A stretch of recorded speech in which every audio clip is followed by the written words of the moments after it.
চায়নার শানসি প্রদেশের আদি যুগ ধরে চলে আসছে কাগজের তৈরি বউ। এটা তাদের ঐতিহ্যবাহী চীনা লোক সংস্কৃতির অন্তর্ভুক্ত। ঐতিহ্য রীতিমতো যদি কোনো পুরুষের মহিলা বাগদত্তা মারা যায় তখন সেই পুরুষের সাথে কাগজের বউ বানিয়ে বিয়ে দেয়া হয় পারিবারিক ধারা অব্যাহত রাখা নিশ্চিত করার জন্য। আর এমনই এক কাগজের বউ যার ভিতরে প্রবেশ করে এক জীবন্ত আত্মা, তারপর মেরে ফেলে সেই পরিবারের অনেক মানুষকে। তবে কি আসলেই সেই কাগজের বউ জীবিত হয়েছিল নাকি অন্য কিছু?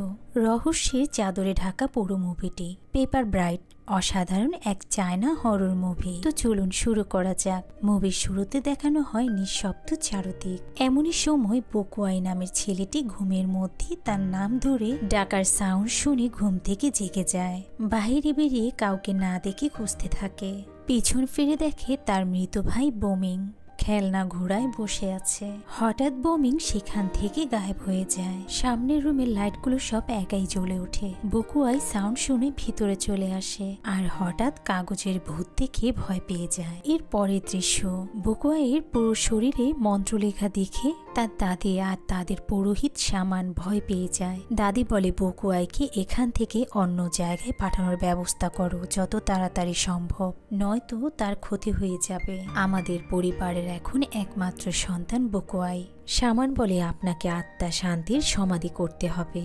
তো দাদি রাজি হয়। বোমিংয়ের বাগদত্তা বোমিংকে বিয়ে করতে রাজি ছিল না, তাই মেয়েটি মারা যায়। এর জন্য কষ্ট পেয়ে বোমিংও মারা যায়। তবে বোমিংয়ের আত্মা এখানেই থেকে যায়, আর তাই তারা কাগজের বউ বানিয়ে বোমিংয়ের বরের সাথে বিয়ে দিয়ে সমাধি দিবে দুজনকেই। এরপর বকুয়াই ব্যাংক ফলো করে ঢুকে পড়ে সেই ঘরে যেখানে কাগজের বউকে রাখা হয়েছে, আর তার হাতের ধাক্কা লেগে বক্সটি বকুয়াইয়ের উপরে পড়ে যায়। তারপর সেখানে থাকা লোক এসে বকুয়াইকে হেল্প করে উঠাতে বকুয়াই খুব আহত হয়ে যায়। এরপর পুতুল প্রস্তুতকারক মাস্টার বামন বলে পুতুলের শরীরে মানুষের রক্ত লেগেছে, এটা অশুভ, এখনই এই পুতুলটি পোড়াতে হবে। ম্যাচাং বলে এটা এখন সম্ভব না, বিয়ের সময় হয়ে গেছে। এরপর বোমিংয়ের বডিটি নিয়ে আসে।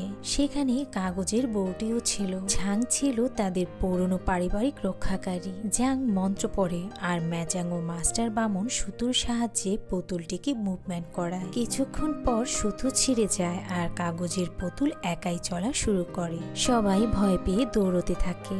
তখন সামান মুরগির রক্তের সাহায্যে মন্ত্র পড়ে পুতুলটিকে আটকায় আর বলে জলদি বোমিং এর বডি কফিনে নিয়ে যাও। এরপর বোমিং এর বডির সাথে কাগজের পুতুলটি একসাথে করে কফিনটি আটকে ফেলে আর 7টি পেরেক দিয়ে মন্ত্র পড়ে সিল করে দেয়। তবে বোমিং এর আত্মা এখন কাগজের পুতুলের মধ্যে থেকে যায়। এরপর রাতেই বকুয়াইকে নিয়ে বেরিয়ে পড়ে জাং। 11 বছর পরের দৃশ্য, বকুয়াই আবারও তার নিজের বাড়িতে চলে আসে। তার সাথে ছিল জাউদি। জাং তখন গেট খুলে দেয়। বকুয়াই জাউদিকে পছন্দ করে। এরপর তারা ভিতরে চলে যায়। একটা রুমে ঢুকে জাং বলে এখানে জাউদি থাকবে আর আপনি আমার সাথে আসুন। বকুয়াই বলে আমি জাউদির সাথেই থাকবো। জাং বলে তাদের মা নিষেধ আছে, বিয়ের আগে একসাথে থাকতে পারবেন না। তো বকুয়াই জাউদিকে বলে চলে আসে। এরপর অন্য রুমে বাকুয়াইকে রেখে জাং চলে যায় আর পিছে ফিরে বোমিংকে আবারও সেই ঘোড়াতে দেখে ভয় পেয়ে যায় বকুয়াই। এরপর দেয়ালে লাগানো তাবিজগুলো দেখে রাগ করে ছিঁড়ে ফেলে। তখন বাহির হতে জাউদের চিৎকার শুনে বকুয়াই দৌড়ে যায়। বকুয়াই বলে কি হয়েছে? জাউদি বলে কে যেন আমাকে ডেকেছে, তুমি ভেবে দরজা খুলে দেখি এই পুতুলটি। জাউদি তখন দেখে তার হাতের ব্রেসলাইটটি ভেঙে গেছে। জাউদি বলে এটা আমার মৃত মায়ের শেষ স্মৃতি, বাবা একটি হারিয়ে ফেলেছে। বকুয়াই বলে তাহলে আমি এটা ঠিক করে দেব তোমায়। তো দাদি তাদের উপাসনালয়ে গিয়ে জানতে চেষ্টা করে 11 বছর পর কেন এমন হলো। সামান বলে 12 বছরের আত্মার শান্তির জন্য আরো 1 বছর বাকি ছিল, তবে বকুয়াই তার আগেই চলে এসেছে, তাই সেই আত্মা জেগে গেছে। দাদির কথা মতো বাহিরের পুতুলটি পোড়াতে যায় জাং। তখন বকুয়াই এসে বলে কেন পোড়াচ্ছেন? আমার এখনো তদন্তের বাকি আছে, কারণ বকুয়াই বড় একজন পুলিশ। তো জাং বলে আপনি ভিতরে চলে যান। তখনই সেখানে একটি পাগল চলে আসে আর বকুয়াইকে বলে কাগজের বউ জেগে গেছে, তুমি তো বাঁচতে পারবে না, সে তোমাকে বিয়ে করবে। তারপর সেখান থেকে চলে যায়। জাং সেই পুতুল পোড়ানো ছাই নিয়ে আসে সামানের কাছে, আর সামান তা দিয়ে মন্ত্র পড়ে জানতে পারে বকুয়াইকে বিয়ের জন্য সেই পুতুল জেগে উঠেছে। দাদি বলে কোনো উপায় কি নেই? সামান বলে 12 বছর হলেই মৃত আত্মার শান্তি হতো, তবে এর আগেই বকুয়াই এখানে এসেছে আর সে ওই মেয়েকে বিয়ে করলে ক্ষতি হয়ে যাবে। তো পরদিন সকালে ম্যাচাংকে নিয়ে দাদি বিয়ের ভালো দিন নির্বাচন করে। তখন সেখানে বকুয়াই আর জাউদি চলে আসে আর দাদিকে বলে, তুমি ভূতের আত্মাকে বের করার জন্য আমার সাথে কাগজের পুতুলের বিয়ে দিতে চাও? তুমি এখনো কুসংস্কার নিয়ে আছো, আমি জাউদিকেই বিয়ে করব। দাদি বলে, আমার কথা তোমার কাছে মূল্যহীন, তবে আমার সিদ্ধান্ত এটাই। বকুয়াই বলে, দাদি 11 বছর ধরে আমার ভাইকে কবর দেয়া হয়নি, কারণ তার সমাধি তৈরি করেছো, আর এখন আমাকে এসব ফালতু চিন্তা বন্ধ করো। দাদি রেগে যায় আর বলে, তুমি আমার সাথে সব সম্পর্ক নষ্ট করে এই বাড়ি ছেড়ে যেতে পারো আর তোমার পছন্দের মেয়েকে বিয়ে করতে পারো, আমি কোনো বাধা দিব না, নয়তো এখানে থাকলে আমার কথাই চলতে হবে। বকুয়াই রেগে চলে যায়। রুমে বসে বকুয়াই জাউদির সাথে তার প্রথম দেখা কল্পনা করে। তখন জাং এসে বকুয়াইকে বলে, দাদি খুব অসুস্থ হয়ে গেছে। বকুয়াই দৌড়ে দাদিকে দেখতে যায় আর কাগজের পুতুলকে বিয়ের জন্য রাজি হয়ে যায়। না চাইতেও মনের বিরুদ্ধে গিয়ে বিয়ের জন্য প্রস্তুতি নেয়। তো পরদিন বকুয়াইয়ের সাথে কাগজের বউর বিয়ে শুরু হয়ে যায়। আবার ওই সেই পাগলটি সেখানে চলে আসে আর বকুয়াইকে বলে, তুমি মরবে, কারণ তুমি কাগজের ভূতকে বিয়ে করছো। তারপর বর আর কনেকে একসাথে আনা হয়। তাদের রীতি অনুযায়ী সামান বিয়ের কাজ শুরু করে। এরপর পাগলটি সেখানেও চলে আসে আর বিয়ের 12টা বাজিয়ে দেয়। কাগজের বউ নিচে পড়ে যায় আর চোখের কাগজ ছিঁড়ে যায়। তখন বকুয়াইয়ের সন্দেহ হয়। সামনে গিয়ে কাগজ ছিঁড়ে দেখে ভিতরে জাউদি। সেখানে থাকা সবাই অবাক হয়ে যায়। বিয়ে বন্ধ করে দেয়া হয়। তারপর দাদি সবাইকে জিজ্ঞেস করে কিভাবে কাগজের ভিতরে জাউদি এলো। ম্যাচাং বলে, কাগজের বউ হয়তো চেয়েছে জাউদির শরীরে প্রবেশ করতে। দাদি তখন হঠাৎ অসুস্থ হয়ে পড়ে। দাদি বলে, যেভাবেই হোক এই মেয়েকে বকুয়াইয়ের থেকে দূরে রাখতে হবে আর বিয়ে সম্পন্ন করতে আরেকটি দিন নির্বাচন করো। এরপর বকুয়াই আর জাউদিকে দেখানো হয়। বকুয়াই বলে, আমাকে বলো তুমি কিভাবে কাগজের পুতুলের ভিতরে প্রবেশ করলে? জাউদি বলে, আমি জানি না কিভাবে ওই পুতুলের ভিতরে আমি ছিলাম। এরপর দেখা যায় ম্যাচাং, সামান ও মাস্টার বামনকে। তারা একসাথে কথা বলে কিভাবে পুতুলের মধ্যে সেই মেয়েটি আসলো। সামান বামনকে সন্দেহ করে, কারণ পুতুলটি সেই বানিয়েছিল। এরপর সামান বাড়ির দিকে চলে যায়। তার পেছনে কিছু একটার ছায়া ছিল। সামান রুমে এসে পুরো ঘরে তাবিজ ঝুলিয়ে দেয় ভয়ে। আর তখন মদের নেশায় চারপাশে শুধু চোখই দেখতে পায়, এমনকি তার সম্পূর্ণ শরীরেও। সামান আরো ভয় পেয়ে যায়, দৌড়ে যায় পানির কাছে ধোয়ার জন্য। আর তখনই পানির ভেতর থেকে কাগজের ভূত এসে সামানকে মেরে ফেলে। পরদিন সকালে প্রতিবেশীরা সামানের বাড়ির সামনে। তখন বকুয়াই চলে আসে আর বলে, আমাকে দেখতে দিন, আমি একজন পুলিশ। এরপর বকুয়াই সামানকে চেক করে বুঝতে পারে তার মৃত্যু হয়েছে শ্বাসরোধ করে। তখন প্রুফ হিসাবে সামানের মুখ থেকে বিয়ের কাপড়ের একটি সুতো পায়। এরপর বকুয়াই দৌড়ে তার বাড়িতে চলে আসে আর সেই বক্সটি ওপেন করে, যেখানে তার বিয়ের রেজিস্টার ও বিয়ের কাপড় রেখেছিল। তবে কিছুই ছিল না। কিছু চিন্তা করে আবারও বাহিরে চলে আসে আর তখন সেই পাগলের সাথে আবারও দেখা। বকুয়াই বলে, তুমি কি করছো? পাগল বলে, সামান মারা গেছে, কাগজের বউকে যে ধোকা দিবে সেই মারা যাবে। এরপর বকুয়াইকে কাছে ডেকে বলে, কাগজের বউ তোমাকে বিয়ে করতে চায়, সে তোমাকে ভালোবাসে। তখন সেখানে জাউদি চলে আসে আর পাগলটি জাউদিকে ভয় পেয়ে চলে যায় সেখান থেকে। বকুয়াই বলে, তুমি এখানে কেন? জাউদি বলে, দাদি সামানের মৃত্যুর কথা শুনেছে, তাই তিনি ম্যাচাংকে বলেছেন ভবিষ্যৎ বাণীর জন্য আত্মাকে ডাকবেন। বকুয়াই বলে, কার আত্মা? জাউদি সেটা জানে না। এরপর তারা সবাই মিলে আত্মাকে ডাকার জন্য মন্ত্র পড়ে। তখন সেই ভয়ানক আত্মাটি চলে আসে ম্যাচাংয়ের উপরে। দাদি বুঝতে পারে এখানে যে আত্মাটি আছে সেটা বোমিং এর আত্মা। বোমিং বলে, তোমরা আমাকে যেতে দাওনি। দাদি কান্না করে দেয় আর বলে, এটা আমার দোষ, আমি তোমার শরীরকে কবর দিইনি। এরপর বোমিং এর আত্মা চলে যায়। তবে বুকুয়াই কিছুই বিশ্বাস করে না। পরের দৃশ্যে দেখানো হয় দাদি, জাং আর কিছু প্রহরী মিলে বোমিং এর সমাধির কাছে যায় সমাধি কবর দেওয়ার জন্য। তখন দাদি বলে, বোমিং, আমি তোমার আত্মাকে শান্তি দেওয়ার জন্য এসেছি। এরপর কফিন গর্তে রাখার সময় প্রহরীরা কফিনের ভেতর থেকে কিছুর সাউন্ড শুনতে পায়। দাদি বলে, কি হয়েছে? প্রহরীরা বলে, ভিতরে কিছু নড়ছে। আর এমন সময় উপর থেকে একটা কাগজের পুতুল নিচে পড়ে ভেঙে যায়। জাং বলে, কে এই পুতুলকে বুকুয়াই মাস্টারের বিয়ের কাপড় পরিয়েছে? দাদি খুব ভয় পেয়ে যায়। দাদি বলে, বকুয়াইকে ঘরে আটকে রাখো। তারপর তারা ফিরে যায়। এরপর ম্যাচাং ও বামন মাস্টারকে দেখানো হয়। ম্যাচাং বামনকে সমাধির সময় ঘটে যাওয়া সব ভৌতিক ঘটনা জানায় আর বলে, সত্যিই যদি আত্মা জেগে যায় তাহলে আমরা সবাই আর পালাতে পারবো না। বামন বলে, আমি বলেছিলাম পুতুলটি তখন পুড়িয়ে দাও, শোনুনি আমার কথা। ম্যাচাং বলে, আমরা যাব সেই সমাধির স্থানে, আমি অপেক্ষা করব, তুমি চলে আসবে। তো ম্যাচাং চলে যায়। এরপর গভীর রাতে ম্যাচাং চলে আসে সেই শ্মশানে। তবে তার ভিতরে খুব ভয় কাজ করছিল। তখন সামনে এগিয়ে দেখে দাদির পালকিটি পড়ে আছে। তখনও সেখানে বামন মাস্টার এসে পৌঁছায়নি। বারবার কপির আলোটা নিভে যাচ্ছে। হঠাৎ পালকি থেকে হাত দিয়ে ম্যাচাংকে ভিতরে নিয়ে যায়। একটু পর বামন মাস্টারও চলে আসে। সামনে আলো দেখে কপি নিয়ে এগিয়ে যায়। সেখানে সাউন্ড শুনে পালকির পর্দা জাগিয়ে দেখে ভয়ঙ্কর ভাবে ম্যাচাংকে মারা হয়েছে। খুব ভয় পেয়ে বামন মাস্টার পালিয়ে আসে।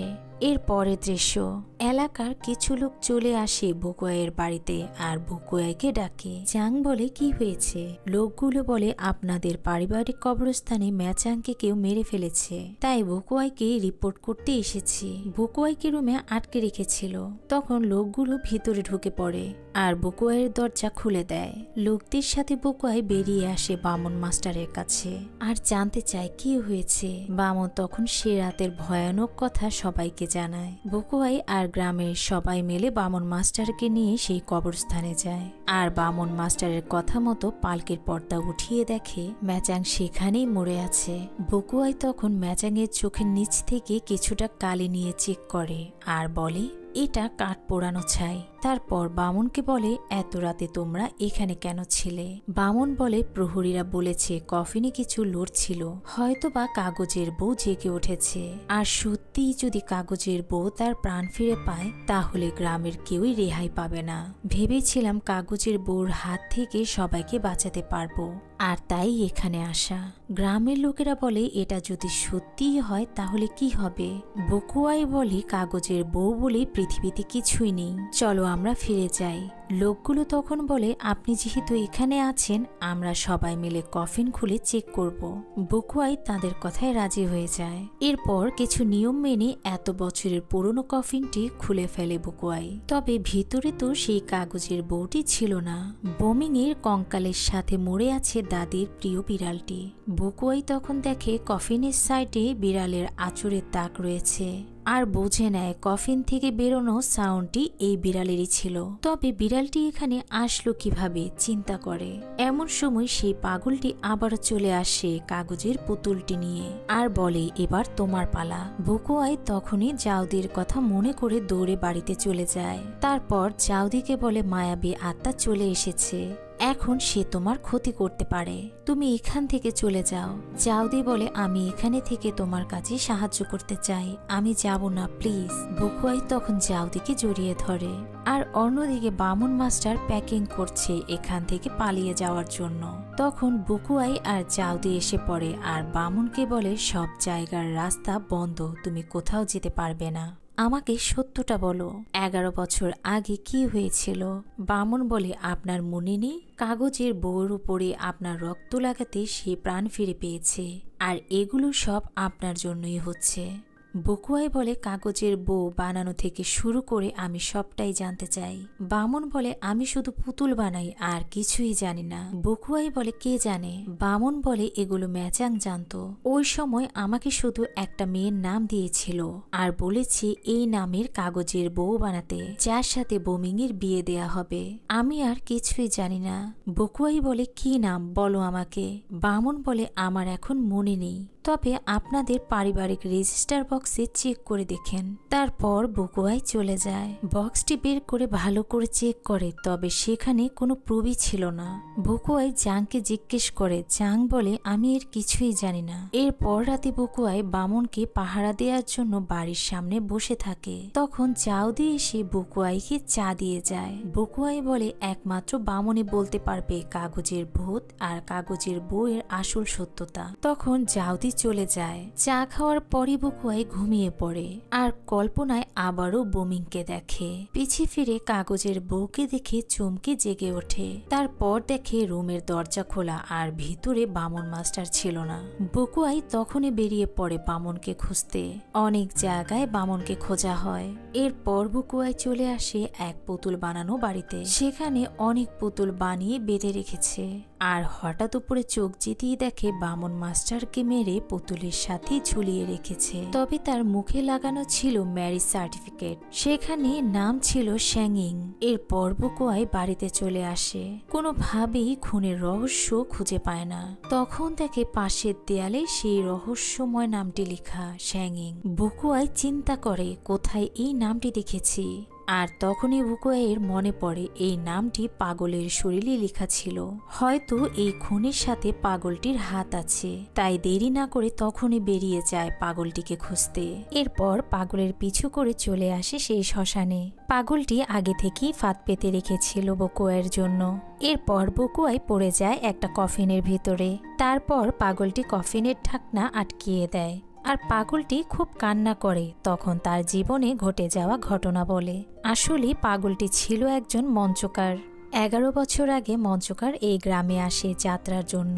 তখনই তার সাথে শ্যাংইং এর ভালোবাসা হয়ে যায়। শ্যাংইং মঞ্চকারকে বলে গ্রামের ধনী পরিবার থেকে আমার বিয়ের জন্য এসেছে, তবে আমি তোমাকে ভুলতে পারবো না। আমাকে তোমার সাথে দলে নিয়ে নাও। মঞ্চকার বলে আমার জীবন অনেক কষ্টের, তুমি থাকতে পারবে না আমার সাথে। শ্যাংইং বলে আমি সব মানিয়ে নিতে পারবো, তবে ওই পরিবারে কিছুতেই যাব না। তোমার জন্য রাতে অপেক্ষা করব, আমাকে তোমার সাথে নিয়ে যাবে। তো সত্যিই রাতে শ্যাংইং জঙ্গলে মঞ্চকারের জন্য অপেক্ষা করে। অনেক সময় অপেক্ষার পর শ্যাংইং মঞ্চকারকে ভুল বুঝে চলে যায়। তবে মঞ্চকার সেখানে ঠিকই এসেছিল। পরদিন সকালে মঞ্চকারের কাছে চিঠি আসে শ্যাংইং এর। চিঠি পড়ে মঞ্চকার বুঝতে পারে শ্যাংইং মারা গেছে। মঞ্চকার বলে তোমাদের মতো ধনী পরিবারের জন্য শ্যাংইং মারা গেছে।